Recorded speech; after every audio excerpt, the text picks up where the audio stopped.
Saya baru berhijrah dan baru mengenal manhaj salaf dan saya yakin dengan manhaj ini. Yang mau saya tanyakan bagaimana kiat-kiat agar bisa istiqomah di atas manhaj salaf.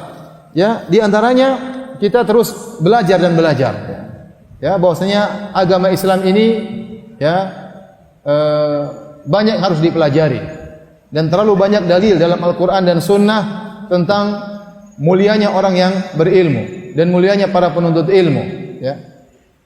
Oleh karenanya Allah Subhanahu wa taala ya menyebutkan dalam Al-Qur'an, syahidallahu annahu la ilaha illa huwa wal malaikatu wa ulul ilmi qa'iman bil qist, dalam surat Ali Imran.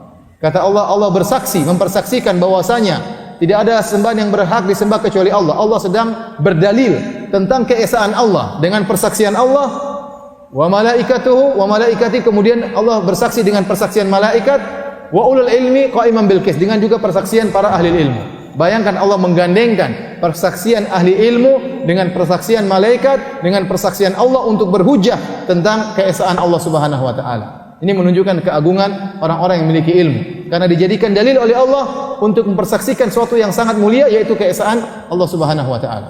Allah berfirman, "Qul hal yastawil ladzina ya'lamuna wal ladzina la ya'lamun?" Katakanlah, apakah sama antara orang berilmu dengan orang tidak berilmu? Jawabannya tidak sama dalam segala hal.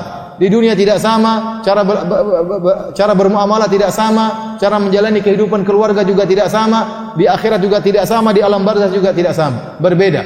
Kalau Allah membedakan antara anjing berilmu dengan anjing yang bahlul, apalagi manusia berilmu dengan manusia yang bahlul. Apa kata Allah Subhanahu wa taala? Ya, dalam ayat yang tadi kita dengarkan dibaca oleh imam dalam salat Maghrib, yas'alunaka madza uhilla lahum qul uhilla lakumut thayyibat wa ma 'allamtum minal jawarihi mukallibina tu'allimunahunna mimma 'allamakumullah fakulu mimma amsakna 'alaikum wadhkuru smallahi 'alaihi.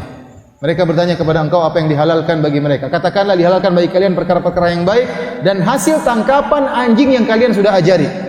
Jadi kalau anjing sudah berilmu, kemudian kita bilang bismillah, dia nangkap hewan, hasil buruannya halal. Tapi kalau anjingnya bahlul, nangkap hewan, hasilnya haram. Kalau Allah membedakan antara anjing berilmu dengan anjing yang bodoh, bagaimana lagi dengan manusia berilmu dengan manusia yang tidak berilmu? Maka saya bilang untuk bisa istiqomah di atas manhajus salaf, di antaranya belajar dan jangan lupa diterapkan. Jangan lupa diterapkan. Bukan cuma belajar dan mengumpulkan wawasan, tapi kita berusaha untuk menerapkan ya apa yang kita pelajari dan jauhkan diri dari syubhat. Sekarang ini di media sosial semua bisa didengar. Dahulu orang-orang ya tidak mendengar syubhat-syubhat. Sekarang ada orang yang ragu tentang keberadaan Tuhannya. Kenapa? Karena dia dengar di media sosial, dia dengar orang ateis berbicara, berdalil, akhirnya dia kelemahan ilmunya tertarik dengan syubhat-syubhat mereka. Ngapain ente susahkan diri ente? Enggak usah dengar syubhat-syubhat. Ya, ngaji yang jelas aja, belum tentu kita bisa serap dengan baik. Kemudian kita sok-sok mendengar tentang syubhat-syubhat, akhirnya kita pusing sendiri. Akhirnya tidak bisa istiqomah. Dilarang kita mendengar syubhat. Barang siapa yang sengaja mendengarkan syubhat sementara ilmunya lemah, kemudian dia terkena syubhat tersebut, salah sendiri. Salah sendiri. Sebagian orang kena syubhat datang ke Ustaz, saya kena syubhat.